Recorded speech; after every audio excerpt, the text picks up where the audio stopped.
সারা দেশে ৩৩,৩৫৫টি পূজা মণ্ডপের নিরাপত্তায় এবার ১,০০,০০০ সশস্ত্র বাহিনীর সদস্য, ৪৩০ প্লাটুন বিজিবি এবং ৭০,০০০ পুলিশ কাজ করছে।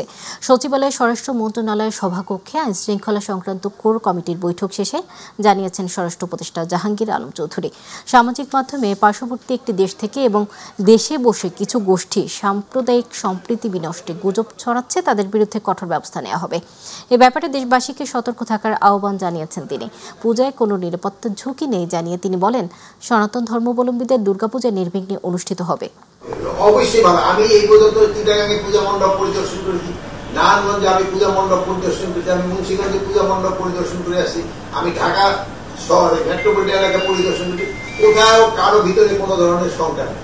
এটা হইল কিছু সংখ্যক আছে ফ্যাসিস্টের যারা দোষর, এটা সব জায়গায় আছে, তারাই এই কথাটা প্রচার করে। এই চ্যালেঞ্জটা মোকাবিলা আপনারা সবচেয়ে বেশি করতে পারেন, আমাদের থেকে আপনাদের শক্তি আরো বেশি এটা মোকাবিলা। আমি অনুরোধ করবো এটা আপনারা মোকাবিলা করবেন।